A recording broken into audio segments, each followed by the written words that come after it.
Morning, Arrow. How you doing, my friend? Doing fantastic. How about you, man? You and your DJ tour, you finally got everything under control? Tired. I'm very. Last week I worked Thursday, Friday, Saturday, Sunday. I didn't do anything Monday, but then yesterday I had to go out to the Hamptons and set up a photo booth for today. So Wow. it's been a lot. I need a vacation, or I at least a nap. I have a better idea. You need to listen to Every Day Better. There we go. You know what? In the Hamptons on your vacation. I'm texting my wife. I'm telling Tammy, make a reservation for the Hamptons. We're going to go out there and listen to some podcasts. There you go. Take it away, Arrow. You got 18 today. 18. Excellent. Thank you. Good morning. How are you doing today? I'm good. How are you? Absolutely fantastic. You're very focused on this podcast, which is what we need when it comes to, when we're driving down the road and we're listening to the podcast, or if we're cluttered up in our offices. I mean, you plant those seeds and you allow us to grow. Yeah. I mean, my goal is really to give people the information and tools that they need to live a meaningful life. And I'm probably most frustrated and was most frustrated as I started doing more of this work about 5 years ago by all of the things I didn't learn in school. I was like, why was I in geometry? I should have been learning how to be a really good friend, or how to manage work with everything else, or how to be in a relationship, or, what purpose is. These to me are the things that we should be talking about with our kids every single day so that they go out and become really good humans. So that's my pitch to the education industry. Learning to lead and live that meaningful life. I mean, to me, that takes awareness. And I think that my turning point was when I was in martial arts and we lived by one mantra, learn to love all living things. And all of a sudden you start looking at all living things around you. Yeah.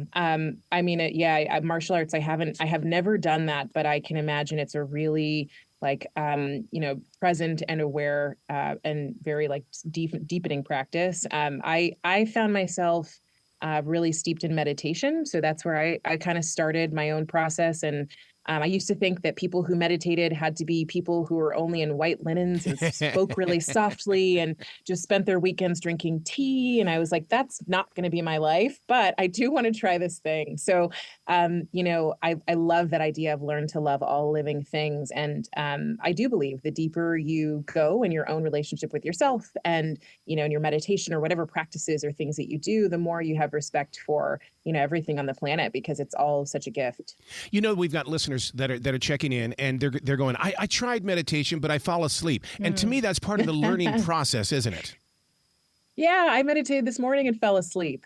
I don't think that that's necessarily a bad thing. And where you can easily trap yourself when it comes to meditation is feeling like you have to perform at it, right? It's not another thing to perform at. It's an experience to keep coming back to and to keep practicing. So sometimes you're going to have what you'd call terrible meditations where you're thinking the whole time and you can't get that thing off your mind that's happening later today. And you're going to have other meditations where it's a little bit more peaceful, and somewhere, you feel like you didn't make any progress. That's not really the point. So the point is to just keep coming back. And then over time, you see how you shift. One of the things that people need to understand as well is that there's so many different forms of meditation. For instance, like the stuff that I study is Nidra. And part of the growing period on that was breaking it down and understanding why we're doing this and how we can, incorporate it into our own personal lives. Yeah, the why is so important. And I've learned this just in passing from teachers who I've loved and people who I've studied.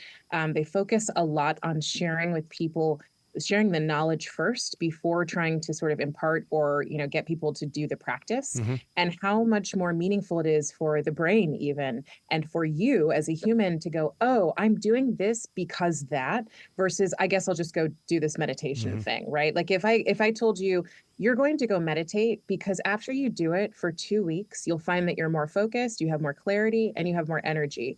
You'd go, oh, great, I'll do that. But if I just said, go meditate for 2 weeks, you'd be like, why?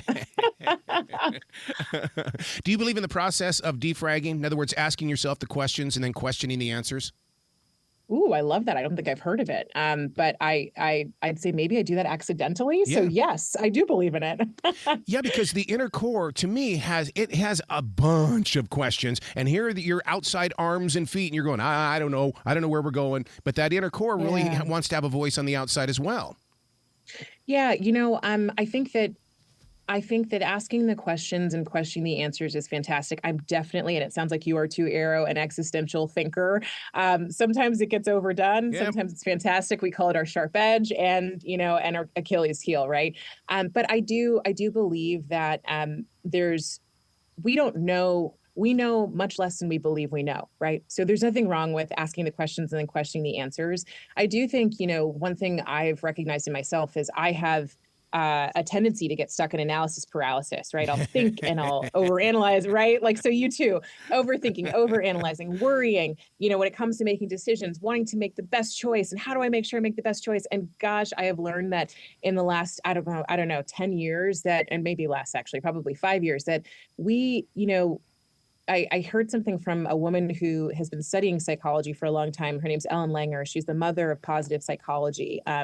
She's called colloquially. And she said, instead of worrying about making the right choice, make the choice right. And it's a theory of mindful decision making. So, that is a really powerful way. And when it comes to, I think, making decisions in your everyday life, choosing, how to get out of worry, et cetera, that's a way to do it. When it comes to existential questions, ask all the questions and question all the answers.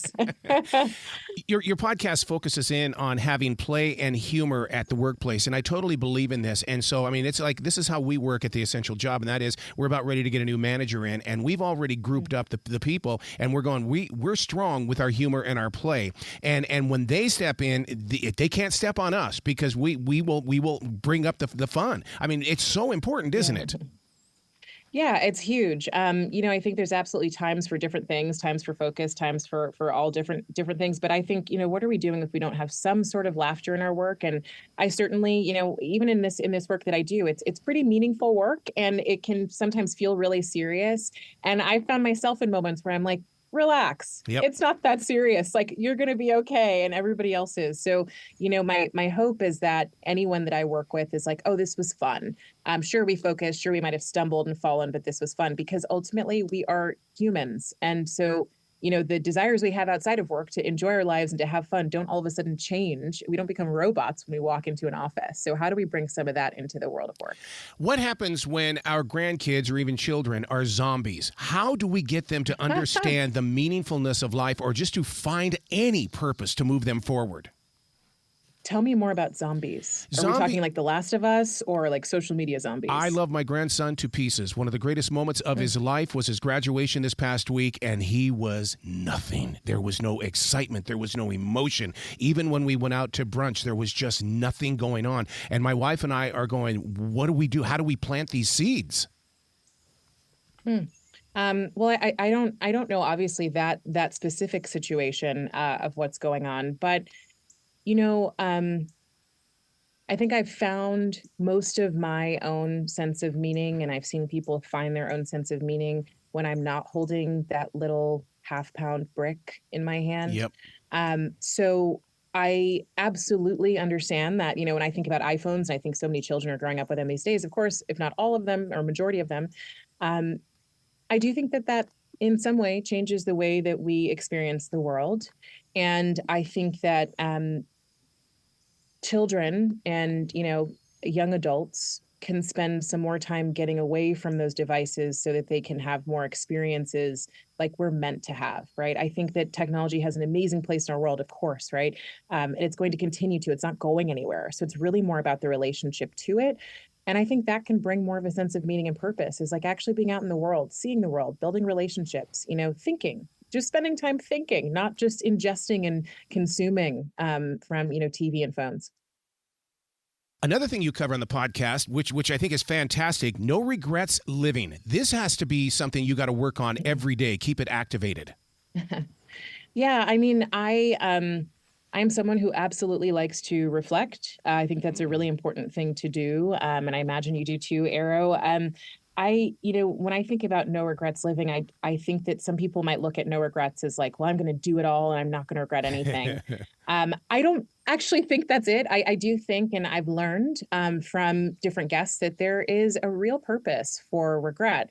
So it's not so much that we should have, we should, try to find every way we can to never have regret. It's that we have to be able to pull in reflection and look at our experiences and say, well, what would I do differently? That's where learning comes from. So I do think that, much of our life is about lessons, and how much we're willing to explore and like integrate those lessons into tomorrow is what makes life better. And that's what I think at the end will make us go, oh, I don't have that many regrets because this had to happen and this had to happen. Yeah. I had to learn this lesson and make this mistake in order for all these things to line up in my life. I love that answer because it reminds me so much of my Sabanim in martial arts. And he used to tell me all the time, I need you off the mat. And I go, but I want to go out there. I want to fight. I want to learn how to do things. He says, you learn more from the sidelines. Sit here and learn more. Their mistakes are probably your mistakes. See them and then go out and correct them. Yeah. Oof. Yeah. And that's a tough one, right? We want to get in there and do stuff. Yeah. We want to be acting. We want to be making moves. And it's like, no, sometimes just sitting back is exactly what you should be doing. And gosh, that's the challenge. But then I'm sure when you look back, you go, oh, yeah, that was exactly what I should have been doing, is watching from the sidelines. Yeah. Yeah, but when you go into each one of these episodes, don't you go in there as a student? Because you really draw me in because of your curiosity. Yeah. I mean, listen, it's one of my core strengths is curiosity. I question everything.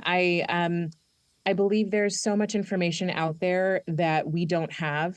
And, the more I can be a sponge and be someone who draws that information out of my guests, the better it is for every listener who comes across the show because of maybe a topic that they're going, oh my gosh, I've been having this experience. Nobody seems to get it. And I just need some help. And I hope to God that like whoever I interviewed is someone that they could actually get some real value from. So yeah, I'm walking in as a student, and it's a fine line, right? Of walking I'm the personal development editor here at LinkedIn. So it's a fine line of walking that kind of space and knowing that I have expertise because of all of the work I've done, but also that there's so much to learn. And my job is really to get that out of our guests so that our audience can benefit.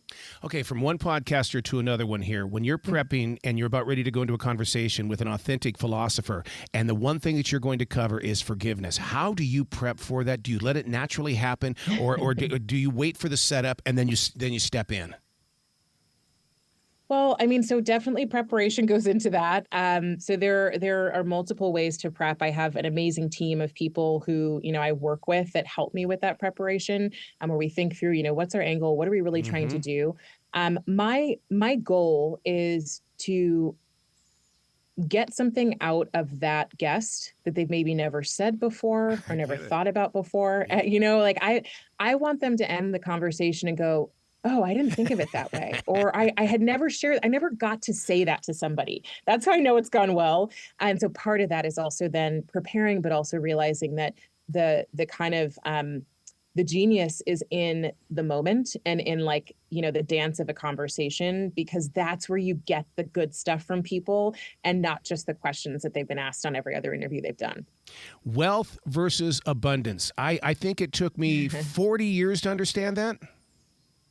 I'm still figuring it out. I mean, again, this is where I'm a student. I admire that you figured it out. And that's why I bring people on the show. I mean, the beauty of getting to interview these people is I get to learn and I get to share. The wealth versus abundance piece was, you're referring to Lynn Twist's book, The Soul of Money, which was one of the most powerful books I've ever read. And that book taught me a number of things, which is, the simple phrase, what you appreciate appreciates, that matters. That no matter how many dollars you have power and you have, agency around how you use that money. That can change your whole sense of self-worth, right? You can have $1 million and not feel like you have any agency. It doesn't matter. You can have $100 and go, I'm going to use this $100 the way that I'd want to use it, and the way that I'd feel like I'd respect and would be respected by people in my community, or whatever it is that you use as your barometer. That was really powerful. So, looking at it that way. And also, I don't know if you read the book, but she talks about, societies where they don't even use money, even today, that she was able to visit and explore. And so it just makes you think, what are the constructs that we're living in? And again, how do we come back to this idea that, of course, money's part of our world? Of course, it's important. And, how do we, again, balance with this sense of finding and creating creating abundance in our lives. See, I look at wealth as being, okay, that wealth is greedy, where abundance is, it's empowering. In other words, it's like when I was the production director for iHeart, I would sit there, I would always think about the listener as well as the client. To me, they were the people that I was truly working with and working for, because the dollars that were being spent on advertising were going to go change a listener's life. And I always said to them, I said, I'm more powerful than a preacher here in the South, because we're changing people's lives. They're going to buy that refrigerator. And it's like, oh, what are we going to do with this power? Well, now we've got to learn how to share it. That's right. Yeah. And we have to learn how to share it. We have to learn how to empower other people. You know, you, Arrow, have your show. I have my show. A lot of people want their own show, but a lot of people want some other things or want to create some other sense of change. So absolutely, gosh, we have so much power. And so, you know, it's like with great power comes great responsibility. What are the messages we're sharing with people? What are we trying to get people to do differently or think about differently? And also, how are we asking people to question everything, even us, you know, and come up with their own way of really experiencing and showing up in the world? So I think that's really important. And I'd say that hopefully from a positive perspective, that people come up with, you know, really meaningful ways to show up in the world and that they find their own sort of path also. When did you realize that the title of your podcast, Every Day Better, was the absolute perfect name? Do you want me to tell you how many months it took?